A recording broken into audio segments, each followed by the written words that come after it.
नमस्कार दोस्तों, खोट्ठा क्लास में आप सभी का बहुत बहुत स्वागत है। आज का वीडियो क्लास नहीं, ऑडियो क्लास है। आज हम लोग छाहर पढ़ेंगे। छाहर की पूरी कहानी, पूरी किताब हम लोगों ने पढ़ चुका है, लेकिन आज हम इसका सारांश पढ़ेंगे, जिसमें सभी कहानियों का सार होगा और एक ही वीडियो में पूरी किताब को कैसे याद कर सकते हैं उस बारे में बात करेंगे। ठीक है, चलिए शुरू करते हैं। छाहर क्या है? एक कहानी संग्रह है जिसके लेखक हैं चित्तरंजन महतो चित्रा। ये क्लियर है। इसके बाद छाहर में कुल 10 कहानियां हैं। कितनी कहानियां हैं? 10 कहानियां। एक और इसमें जरूरी बात हो जाती है कि इस किताब का एक बात होता है ना, शुरू में लिखाता है जो एगो बात, तनी मुटुक बात, ऐसा कुछ लिखाता है, तो वो लिखा हुआ है गोविंद महतो जंगली का, और इसका प्रकाशन वर्ष है 2007। छाहर किताब में कुल 10 कहानियां हैं। पहला है छाहर, दूसरा बोनेकलोर, तीसरा हम जियब कैसे, चौथा बुबा एवं कहानी कही दे, पांचवा गुरुजी की फिकिर, छठा समय कटवा तस्खेला, सातवां सांस्कृतिक झगड़ा, आठवां चोर डाकू और लुटेरा, नौवां नावा जमींदार, 10वां देवता के खाए गल डाके। ठीक है, ये 10 कहानियां पढ़ना है हमें सीजीएल के सिलेबस में। और हम आज क्या करेंगे ना, सारे कहानियों का सारांश पढ़ेंगे, छोटे से भाग में उसको पढ़ के आपको सुनाएंगे, आपको समझ में आएगा, आपको याद भी होगा। छाहर कहानी जो है, पहला कहानी इस किताब का, उसमें कुल 5 पात्र हैं, 5 कैरेक्टर हैं, जिसमें मुख्य पात्र हैं रोहन और मोहन। देखिए, नाम में कंफ्यूज मत कीजिएगा, इसमें कंफ्यूजन करने का बहुत चांस रहेगा। कौन रोहन है कौन मोहन है, इसको बाइफरकेट कीजिए। कैसे कीजिएगा बताते हैं अभी। 2 मेन कैरेक्टर हैं रोहन और मोहन, बाकी और 3 पात्र हैं, 3 कैरेक्टर हैं। कौन है? एक है सूरज नारायण, एक जमींदार है, दूसरा है देवनारायण चौधरी, ये एक टीचर हैं, और तीसरा है छगन साहब जो चाय पकौड़ी दारू शराब बेचने वाला दुकानदार है। 5 हो गए। जमींदार जो है सूरज नारायण चौधरी, उसके घर, वहाँ पर एक नया घर बन रहा था जिसमें रोहन और मोहन मजदूरी का काम कर रहा था। ये घर जो है ना, उनके अपने घर से, रोहन और मोहन के घर से काफ़ी दूर था, और जब छुट्टी होता है वहाँ से घर आते हैं तो शाम हो जाता है। रोहन और मोहन दोनों एक ही जगह रहने वाले होते हैं, गोतिया भैयाद रहते हैं, और दोनों साधारण आदमी रहते हैं, कोई खास नहीं, मजदूर हैं, कैसे रहेंगे। इसके बाद रोहन जो है ना, दिन ब दिन बीमार होता जा रहा था, कमजोर होता जा रहा था, और मोहन जो था वो बिल्कुल जैसे था वैसे ही रहता था। मोहन अपने बच्चों को पढ़ाता भी था, और रोहन का बच्चा अनपढ़ था। मोहन का बच्चा पढ़ता था, रोहन का बच्चा अनपढ़ था। ठीक है, और रोहन जो जमींदार के घर में उसका ज़्यादा आना जाना था, और उसी क्रम में वो दारू शराब का उसको लत लग जाता है। लेकिन मोहन जो है देवनारायण चौधरी के घर के पास में रहता था, और उनके अच्छे संगत के कारण अपने बच्चों को पढ़ाता लिखाता है। उसका बड़ा बेटा, किसका? मोहन का बड़ा बेटा बीए पढ़ रहा होता है, महिला बेटा मैट्रिक में है, और छोटा बेटा अभी स्कूल जा रहा था।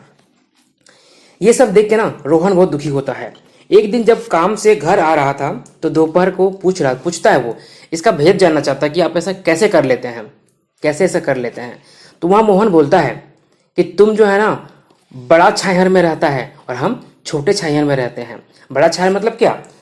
जो जमींदार हैं उनके आसपास रहता है, उनके संगत में रहता है, और हम क्या हैं? छोटे छाहर जो हैं देवनारायण चौधरी टीचर हैं, उनके संगत में रहते हैं। यही अंतर है। और इसी बातचीत के क्रम में वो लोग घर पहुंचते हैं। रास्ते में बहुत सी घटनाएं घटती हैं, जिसमें से बताते हैं आप क्या होता है। सो कभी वो लोग ताड़ के पेड़ के नीचे बैठते हैं, कभी आम के, कभी नीम के, कभी जामुन के पेड़ के नीचे बैठते हैं। धूप है, दोपहरी है, और धीरे धीरे घर आते हैं। इसी तरह से एक ताड़ी बेचने वाला आदमी मिल जाता है उन लोगों को। ताड़ी, ठीक है, जानते हैं आप ताड़ी क्या होता है। तो जैसे कि आप जानते हैं, रोहन जो है शराब का शौकीन रहता है, तो वो ताड़ी वहाँ से उससे लेके पी लेता है, और मोहन जो है एक गिलास पानी मांगता है, पानी पीता है। ताड़ी वाला बोलता है ताड़ी पियो, पानी क्यों पियोगे? तो मोहन बोलता है नहीं नहीं, मैं पानी ही पीऊंगा, और आपको इसका पैसे भी दूंगा पानी पीने का। फिर आगे बढ़ता है। वहां से बात करते करते शाम हो जाता है। रास्ते में एक दुकान मिलता है। किसका दुकान मिलता है? छगन साहब का। छगन साहब क्या करता है? चाय पकौड़ी, आलू चॉप, प्याजी, लेमन जूस, बिस्कुट और शराब वगैरह बेचता है। वहां रोहन रुक जाता है और उस दुकान में घुस के दारू पीने लगता है। मोहन को भी वो दुकानदार बुलाता है कि आओ तुम भी आओ, कुछ ले लो, कुछ खा लो। सोहन पकौड़ी मांगकर खाता है और उसका दाम देता है, लेकिन दुकानदार जो है दाम नहीं ले रहा होता है कि नहीं मैं दाम नहीं लूंगा, तुम फ्री में खाओ। लेकिन मोहन बोला नहीं, पैसा तो मैं तुमको दूंगा, बिना पैसा के मैं खाऊंगा नहीं।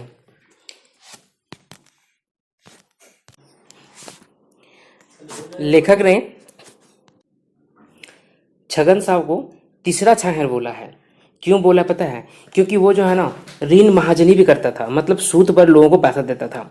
वो शुरू के दिनों में फ्री में खिला पिला के अपना ग्राहक बनाता था और धीरे धीरे उस पर अपना कर्जा चढ़ा देता था। इसलिए मोहन जो है उसके चक्कर में नहीं पड़ा और समझ गया था कि इसमें हमको दिक्कत है। अब क्या होता है आगे? 1 महीना के बाद मोहन जो है शहर से वापस आता है और रोहन से रास्ते में भेंट हो जाता है, मुलाकात हो जाता है, हाल चाल पूछता है। इसके बाद रोहन जो है मोहन का भेद जानना चाहता है फिर से कि आखिर आप इतना सुखी, संपन्न, शांति से कैसे रह लेते हैं, अपने परिवार को इतना बढ़िया कैसे चला लेते हैं। तब रोहन बोलता है कि इसका असर जो है मेरे गुरुजी हैं। तो रोहन बोलता है कि ठीक है चलो, मुझे भी तुम्हारे गुरुजी से मिलना है। तो मोहन अपने गुरुजी देवा चौधरी के पास उसको ले जाते हैं और गुरुजी जो हैं देवा चौधरी उसको अपना गुरु मंत्र देते हैं। लेकिन गुरुजी जानते थे कि इसको सीधे बोल देंगे तो समझ में नहीं आएगा, इसीलिए उसको तरह तरह की बाधाओं में बांध लेते हैं और उसके बाद उसको देते हैं गुरु मंत्र। क्या देते हैं? पहला बोलते हैं कि दारू पीना छोड़ना होगा। दूसरा, खून पसीना से खाना खाना होगा, मतलब मेहनत के खाना होगा, हराम का नहीं। और बड़ा जो छाया है उसके नीचे नहीं रहना होगा और ये देखना होगा कि तुम कैसे सुखी रहता है। अगर ये चीज तुम ध्यान दे दोगे ना तो देखना तुम कितना सुखी हो जाएगा, तुम्हारे जीवन में भी दुख जो है वो समाप्त हो जाएगा। ये था पूरा छाया कहानी। अब देखते हैं अगला कहानी क्या हमारे पास है, उसको पढ़ते हैं। अगला कहानी हमारा है बोनेग्लोर, जंगल का आंसू, है ना। इसमें क्या है कि जंगल को जो है ना, जंगल को मानव के रूप में प्रस्तुत किया गया है। एक मानव जैसे सोचता है, जैसे बोलता है, उस तरह से प्रस्तुत किया गया है। इसे बताता है कि ये जंगल जो है लोगों के सामने रो रहा है और अपनी व्यथा बता रहा है और कह रहा है कि आदमी जो है अपने स्वार्थ के लिए आज जंगल को उजाड़ रहा है, बर्बाद कर रहा है, खत्म कर रहा है। लोग जो है सरकारी तंत्र इसका जो रक्षक है वही लोग इसका भक्षक बना हुआ है, वही लोग इसे बर्बाद कर रहा है। जंगल बचाने के नाम पे कितना सारा योजना बनता है लेकिन कोई भी लाभ नहीं होता है, जंगल को लाभ नहीं होता है। अंत में वो चेतावनी देता है, जंगल चेतावनी देता है कि जिस दिन नाइट्रोजन और कार्बन डाइऑक्साइड इतना बढ़ जाएगा ये आदमी आके मेरे पैरों में गिर के रोएगा, इसके सिवा कोई उपाय नहीं है। इस तरह से ये जो है कहानी पर्यावरण का भाव प्रस्तुत करता है। लंबी कहानी है, मोटा मोटी जो मेन बातें हैं, सारांश है वो यही है। अगला कहानी देखते हैं क्या है। हमारा अगला कहानी है हम जियब कैसे। ठीक है, ये कहानी जो है ना उग्रवाद प्रभावित गांव के बारे में कहानी है। वो गांव कौन सा है? मुरपा। गांव का नाम क्या रहता है? मुरपा, जहां पे उग्रवाद प्रभावित रहता है। इस कहानी का मुख्य पात्र है महेश्वर और पार्वती। ठीक है, साथ में एक और आदमी है रघुनाथ और एक औरत और है, इसका नाम है चुनिया। ये 4 मुख्य पात्र इसमें है। क्या होता है इसमें कि महेश्वर जो है वो बाहर ड्यूटी करता है, नौकरी करता है और अपनी पत्नी के साथ, पार्वती के साथ जब छुट्टी मिलता है ड्यूटी से उसको तो घूमने के लिए जाता है। इसी क्रम में वो मुरपा गांव पहुंचता है। वहां पर अपना गोतिया भतीजा रहता है इसका, रघुनाथ, उसके घर जाता है। साथ में वो अपने गाड़ी में आता है, 4 चक्का 4 व्हीलर में आता है। यह देख के उस गांव का आदमी सब जो होता है ना, मर्द सब जो पुरुष होते हैं वे यहाँ वहाँ छुप जाते हैं और औरतें भी सामने नहीं आती हैं। फिर महेश्वर उतर के रघुनाथ का घर का दरवाजा ठकठकाता है। दरवाजा खोलता, अपना परिचय देता है तो उसकी पत्नी जो है, रघुनाथ की पत्नी, इन सब का स्वागत करती है, पानी देती है, बैठने बोलती है। कुछ देर के बाद रघुनाथ भी आता है और बातचीत होने के बाद रघुनाथ घूमने का बहाना करके महेश्वर को बाहर लेके जाता है। ठीक है, वो गांव में एक मसूमात है, मतलब विधवा औरत है, कर्मी की माँ चुनिया। ठीक है, चुनिया नाम की एक विधवा औरत है जिसकी बेटी का नाम कर्मी है, उसके घर लेके जाता है और वहां पर दारू पीने के लिए मांगता है। कौन? रघुनाथ उसे दारू पीने के लिए मांगता है और महेश्वर को पीने बोलता है, लेकिन महेश्वर बोलता है कि नहीं, मैं नहीं पीऊंगा, तुम ये सब पियो। तो महेश्वर पूछता है उस औरत से, चुनिया से, कि तुम्हारा पति कहाँ है, तुम्हारे घर का मालिक कहाँ है। तो चुनिया जो है ना कुछ बोलती नहीं है, आँख का आंसू पोंछती है। फिर बाद में बोलती है कि उसका जो मालिक है वो एमसीसी और पुलिस के मुठभेड़ में मरा गया है, उसका जो भी है मर्डर हो गया, वो मर गया है। और उसके घर का मालिक मतलब उसके पति का नाम डमरू रहता है। ठीक है, चुनिया के पति का नाम डमरू रहता है। वो सीधा साधा मनुष्य था, लेकिन एमसीसी के साथ लग के मर जाता है। और उसका जो है ना 3 गो बच्चा रहता है। किसका? चुनिया का 3 गो बच्चा रहता है। बड़ा बेटी जिसका नाम कर्मी है, और जो गांव का ये बकरी वगैरह चराती है, छोटी बेटी, और छोटा बेटा है।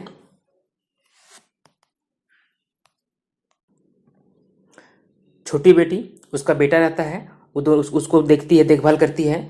छोटा बेटा उसका करीब 3 साल का रहता है।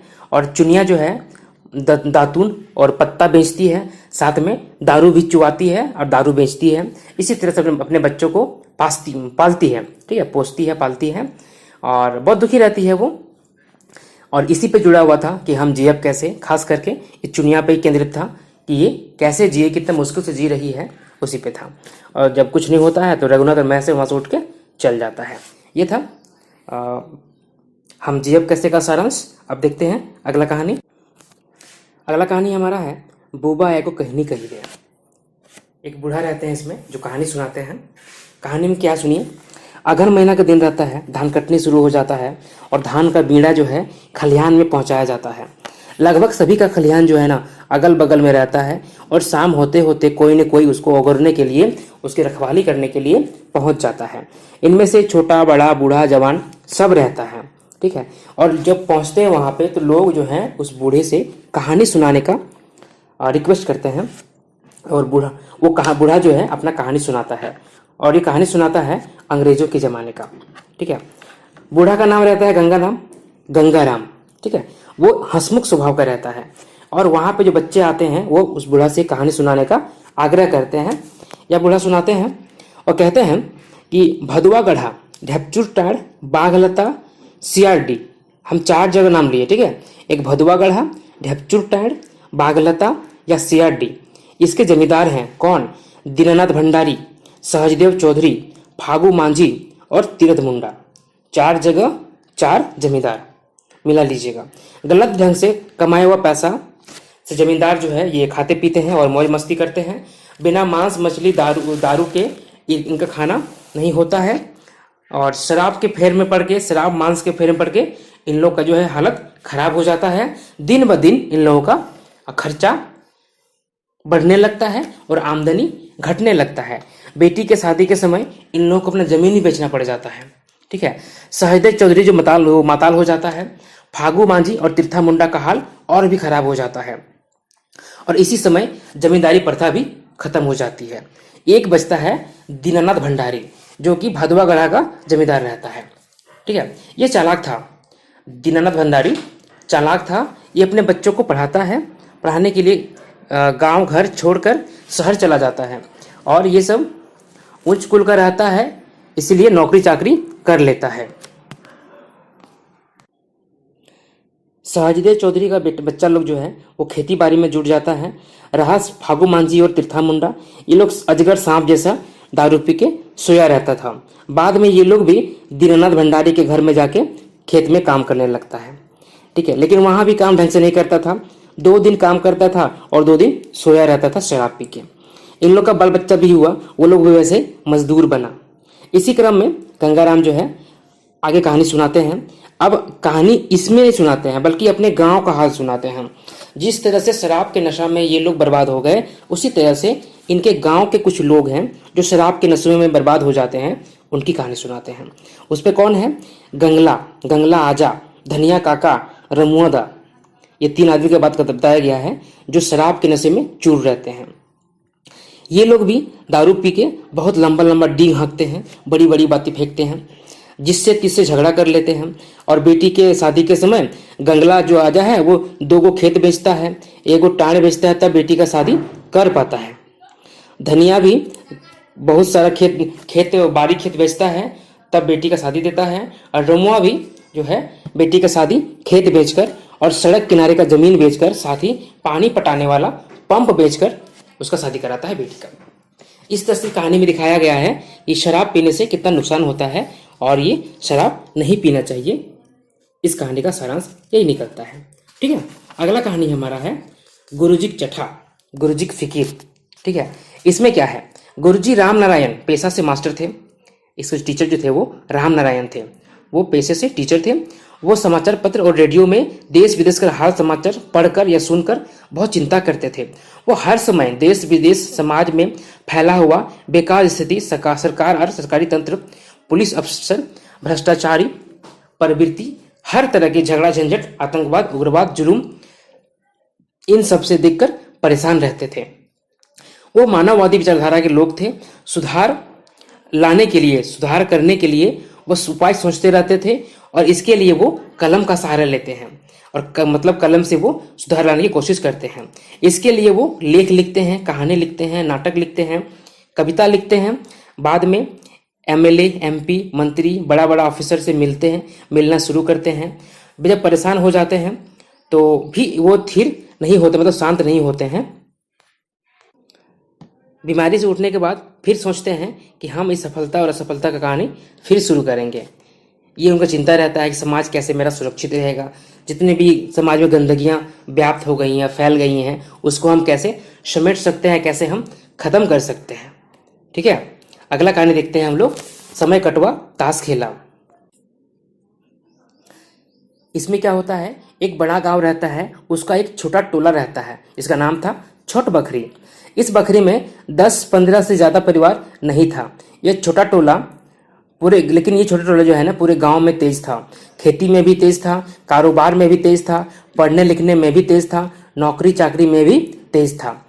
सारे गांव के जो लोग हैं ना इस बकरी का गुणगान करते थे। एक से एक विद्वान, एक से एक किसान, एक से एक कारीगर, एक से एक नौकरी वाला इस बकरी में थे। यह छोटा बकरी जो था बुद्धि ज्ञान से लेके खेती बाड़ी व्यापार सभी में पूरे गांव में सबसे आगे था। ठीक है, विधि का विधान है ये कि जहां जितना गुणी आदमी रहता है वहां उतना अवगुण भी रहता है। यहाँ एक दो आदमी ऐसा था जो बड़े बड़े गुण रखते थे और रखते हुए भी बदनाम थे। इसी क्रम में 3 मास्टर थे, ABC, आनंद कुमार, बालकृष्ण साव और चिन्मय मुखर्जी के बारे में लिखते हैं। ये तीनों ताश खेलने बैठते थे तो मुंह अंधेरा तक खेलते रहते थे। इसका दूसरा कोई काम नहीं रहता था। चिन्मय मुखर्जी सबसे बड़े थे, आनंद कुमार और बालकृष्ण जोड़ी धांगड़े थे, मतलब ये लोग एक जोड़ी पारी के थे। पहले तो शनिवार और इतवार को 2-3 बजे से मन बहलाने के लिए और समय काटने के लिए ताश खेलते थे। इससे क्या होता था कि राजनीति छल प्रपंच से दूर रहते थे, चुगली वगैरह भी नहीं होता था, गप सड़का से भी दूर रहते थे और सिर्फ मनोरंजन के लिए ताश खेलते थे। लेकिन ताश का जो नशा होता है ना वो दारू के नशा से भी तेज होता है, ज़्यादा होता है। क्यों? क्योंकि दारू का नशा जो होता है वो कुछ समय के लिए होता है, लेकिन ताश का नशा कभी नहीं छूटता है। हर समय ध्यान लगा रहता है कि कब जोड़ी जूमेगा, कब हमें मौका मिलेगा, कब हम ताश खेलने जाएंगे। जोड़ी जूमा तो ठीक है, और अगर नहीं जूमा तो टुकुर टुकुर देखते रहिए कब होगा कब होगा। शनिचर एतवार के साथ साथ, मतलब शनिवार और रविवार के साथ साथ जब छुट्टी का दिन रहता था तब भी ये लोग सड़क किनारे ताश खेलना शुरू कर देते थे। लोग आते जाते इन लोगों को टोकते थे। 1-2 दिन नहीं, लगभग 10 साल तक ये लोग ऐसे ही ताश खेलते रहे। इन लोग समाज के समस्या, सामाजिक विकास और गांव के सुधार के काम में चंदा भी देता था और दिलाता भी था, और रात दिन घर में काम भी करता था। ऐसा नहीं था कि सिर्फ ताश खेलता था। कभी कभी अगर रिश्तेदार आ पहुंचता था तो कभी जान चिन्हार भी आता था तो ये लोग थोड़ा लजाने लगा, शर्माने लगा और सड़क किनारे बैठ के खेलने में इन लोग को तकलीफ होने लगा। ठीक है, तब वो किसी का खाली घर खोजने लगा, है ना, कि कहीं जहां खाली मिलेगा वहां जाके खेलेंगे। चिन्मय मुखर्जी का बरामदा सबसे ज्यादा खाली रहता था, लेकिन दोपहर के बाद वहां भी धूप लगने लगता था। फिर भी कुछ देर तो ताश खेल ही सकते थे वहां पे। दिन ब दिन इनका शिकायत बढ़ने लगा और इस शिकायत जो है उनकी पत्नियों को अच्छा नहीं लगता था। और एक दिन चिन्मय का अपनी पत्नी से बहस भी हो जाता है और बहस होने के बाद ताश खेला बंद हो जाता है। चिन्मय का तो कुछ काम नहीं था, वो बेचारा टकटका के देखते रहता था। बालकृष्ण अपने घर का काम करने लगा, आनंद भी कुछ न कुछ करने ही लगा। इसी बीच चिन्मय जो है वो रिटायर हो जाते हैं। पढ़ने लिखने का इच्छा रहता है लेकिन अधिक देर तक नहीं कर पाते हैं। इसी बीच उनका आँख भी खराब हो जाता है और आँख के लिए दवा शुरू हो जाता है। बहुत सारे डॉक्टर को दिखाया गया लेकिन कोई चश्मा सूट नहीं कर रहा था। मतलब उसके आँख का जो रोशनी था ना वो ख़राब हो गया था। डॉक्टर कहता था कि रेटिना काम नहीं कर रहा है, संभवतः रेटिना का पानी सूख गया है और इसका इलाज संभव नहीं है। फिर उसका चेन्नई ले जाया गया, वेल्लोर, है ना, लेकिन कोई फ़ायदा नहीं हुआ। लेकिन इतना जानकारी मिला कि आँख जितना ख़राब हुआ है उससे ज़्यादा ख़राब नहीं होगा। और वहाँ जो चश्मा मिला ना उससे कुछ पढ़ना लिखना संभव हो सका, पढ़ लिख सकता था। अब उसका साथी ताश खेला नहीं बल्कि कॉपी किताब हो गया। एक दिन चिन्मय, आनंद और बालकृष्ण एक जगह बैठे। तीनों बातचीत में एक नया विचार सोचने लगे। विचार करते करते चिन्मय बोले, आनंद तुम तो हारमोनियम बजाने जानते हो, बालकृष्ण तबला बजाता है, हम किसी तरह से ठीक है, झांझ बजा लेंगे। गीत तो हम एक दो चार को जानते हैं, लिख ही देंगे। सो हम लोग एक सांस्कृतिक केंद्र अगर खोलने सके, बनाने सके तो सीताराम भी ढोलकी बजाने आ जाएगा, क्योंकि वो भी तो बहुत बड़ा ताश खेलवा है, उसका भी ताश का नशा टूटेगा। चिन्मय का ये विचार जो है सबको पसंद आया, अच्छा लगा। दूसरा हफ्ता चिन्मय बाबू के बैठकी घर में हारमोनियम, ढोलकी, तबला, डूगी और झांझ का संगीत गूंजने लगा। महीना 2 महीना के भीतर में इस ताश खेला से सब सांस्कृतिक कार्यक्रम पर चर्चा होने लगा। मतलब ताश खेला बंद हो गया और सांस्कृतिक कार्यक्रम चालू हो गया। इसमें पूछता है क्वेश्चन कि कौन क्या बजाता था। ठीक है, तो ध्यान रखिएगा, आनंद जो है हारमोनियम बजाता था, बालकृष्ण तबला बजाता था और चिन्मय मुखर्जी खुद झांझ बजाते थे और गीत लिखते थे। ठीक है, और ढोलकी कौन था? तो ढोलकी सीताराम बजाता था। इसको नोट कर लीजिए, ध्यान रखिएगा। ये था तो समय कटवा। आज के वीडियो में इतना ही, बाकी जो है कल अगले वीडियो में पढ़ेंगे हम लोग। आप सभी को बहुत बहुत धन्यवाद।